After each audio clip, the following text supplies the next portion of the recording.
电钻、一些工具。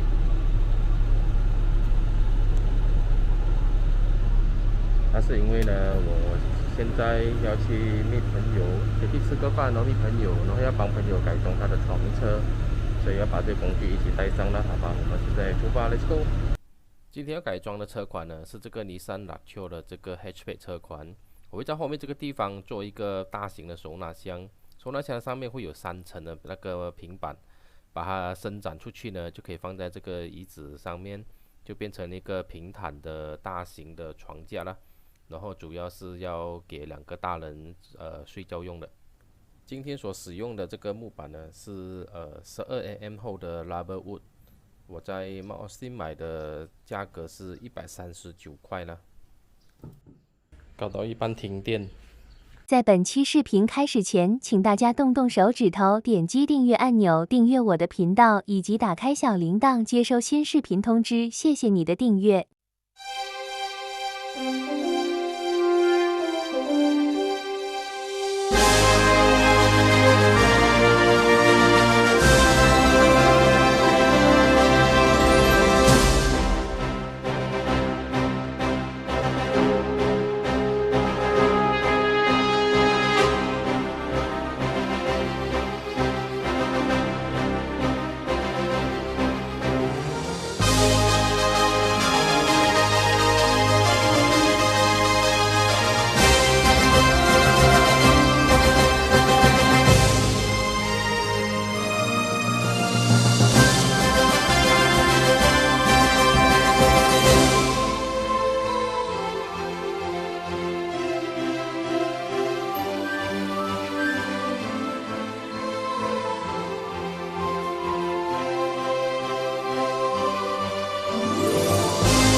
完成后呢，就是长这个样子，一共3层啊，3片板，可以把它折叠起来，再把它伸展出去。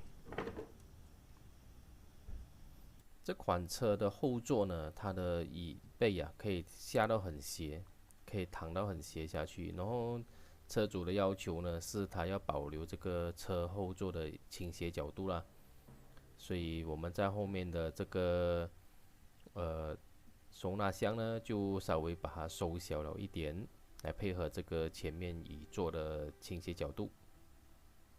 现在就要展示一下把这个床架展开的样子。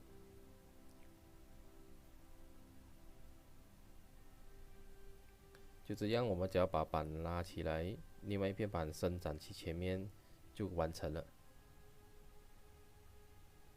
整个伸展的长度呢是160公分，这已经是这辆车能够拿到最长的长度了。因为它的这个跟车边的那个前座椅子呢，现在它其实已经是完全推到最前面了，没有办法再往前了。连它的这个椅背倾斜度呢，也已经是完全推往前面了，不能够再下了。然后车主也准备了这个卡背，我有建议车主把这个卡背裁剪一下，配合这辆车的车型，但是车主他说他觉得他比较想要这样子，因为他可以挡着车旁边的 cover 来保护它不要被刮花。车主很爱车哦。然后过后它会放上一片的那个床褥了，就可以直接在上面睡觉了。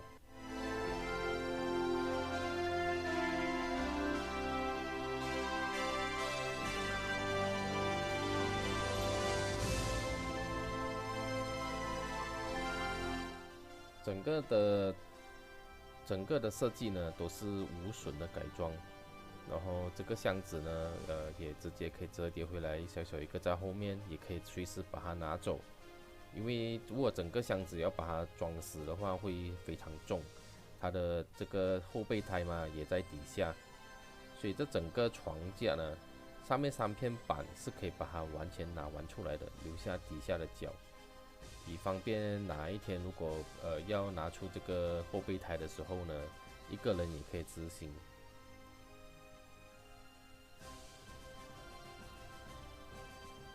现在就把它收回去，也是就是这么的简单，中间拉起来，把它门折放去前面就可以了，就这么的简单。一个人呢也可以轻轻松松的完成啊。哇，你看这个椅子多么的斜哦，好像 MPV 的感觉一样。但其实它只是一辆 hatchback 的车款哦。然后收纳箱也蛮大，这里也要感谢车主给机会小弟我去帮他改造这个床车啦，然后非常感谢他不建议我的手工非常的粗糙啦。然后也恭喜他一起加入了我们的这个车路的这个文化，以后我们的队里呢又会多了一位新的成员啦。那么我们期待下一次他能够跟我们一起去露营了。那么我今天的分享呢就到这里，谢谢大家的收看。如果你喜欢我的分享，欢迎订阅、点赞、留言，然后打开小铃铛订阅我的频道。我们下一集见，拜拜。想要观看我的更多影片，请点击旁边的小框框哟。